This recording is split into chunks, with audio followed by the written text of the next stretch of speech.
Дараагийн мэдээг танилцуулъя. Европын орнуудад уур амьсгалын өөрчлөлтөд тэмцэх зорилгоор зарим төрлийн бараа бүтээгдэхүүнийг хориглох, олон нийтэд сурталчлагыг хориглох ийм үйл ажиллагаа идэвхтэй өрнөж байна. За үүний нэгэнд нь бол Нидерландын нийслэл Амстердам хот нэгдэж байгаа юм байна. За Нидерландын хотод ерөнхийдөө уур амьсгалын өөрчлөлтийн эсрэг үйл ажиллагаа явуулдаг. За энэхүү өөрчлөлтөнд хувь нэмрээ оруулж байгаа тодорхой бараа бүтээгдэхүүн болон үйлчилгээг олон нийтэд сурталчлагаас зайлсхийх ийм бодлогыг хэрэгжүүлж байгаа. За Амстердам хот бол олон нийтийн хувьд бол уур амьсгалын өөрчлөлт сөргөөр нөлөөлдөг зар сурталчлагыг олон нийтийн газруудад байрлуулахыг хориглохоор төлөвлөж байгаа юм байна. Энэхүү шинэ арга хэмжээний дагуу Нидерландын нийслэл чулуутсан түлш болон махан бүтээгдэхүүнтэй холбоотой зар сурталчлагын аль алийг нь хориглохоор төлөвлөж байна. За Амстердам хот 2020 онд бол энэхүү алхмыг анх удаа санаачилж дэлхийн анхны хот тухай үедээ болж байсан. За түүнээс хойш Франц улс сэргээгдэх эрчим хүчний бус компаниудын зар сурталчлагыг хориглох хууль баталж байсан.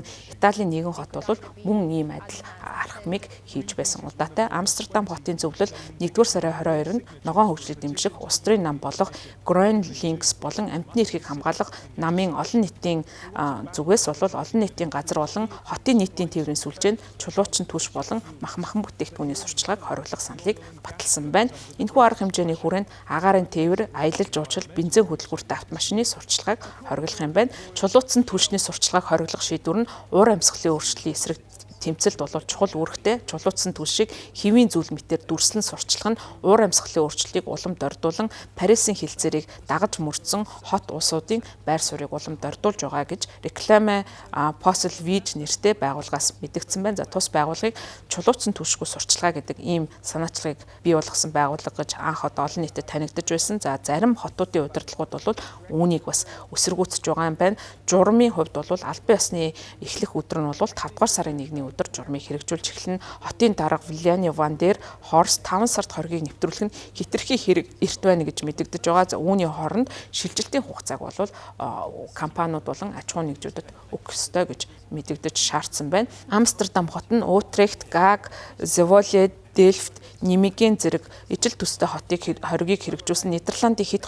хэдэн хотуудын араас үүнийг хэрэгжүүлэхээр болж байгаа юм байна. За шийдвэр гарах компанид ажлын ард байгаа бүлгүүд нь чулуутсан түвшний зар сурталчлагыг тамхи согтууруулах ундааны зар сурталчлагатай адил зохицуулах боломжтой гэж үзэж байгаагаа мэдэгдсэн байна. За Нидерландын Enel Times-ийн мэдэгдэж байгаагаар уур амьсгалын сайд Софи Херманс улс орон даяар уг дурмыг хэрэгжүүлэхийг эсэргүүцэж орон нутгийн арга хэмжээ байх нь илүүтэй зохимжтой гэж үзэж байгаа юм байна. За үүнээс эсрэгээрээ зарим улсууд бол нийт улсынхаа хэмжээнд ийм бодлогыг хэрэгжүүлж байгаа. За тухайлах юм бол Франц улсын хувьд 2022 онд шинэ уур амьсгалын хуулийг хэрэгжүүлж байгаа. За үүний дагуу чулуутсан түлшний сурталчлагыг хориглосон анхны Европын улс болсон. За энэхүү хууль тогтоомжийн дагуу шатгуун нүүрс шатааж үйлдвэрсэн эрчим хүч, ус төрөгч агуулсан нүүс төрөгч зэрэг чулуутсан төстэй холбоотой эрчим хүчний бүх бүтээгдэхүүний сурталчлагыг олон нийтэд дэлгэж сурталчлагыг хориглоод байгаа. За шинэ хуулийг зурсан компаниуд нь 20 мянгаас 100 мянган еврогийн торгуул ногдуулах, за давтан зөрчил гаргасан 2 дахин торгуул ногдуулахаар тухайн хууль тогтоомжид заасан.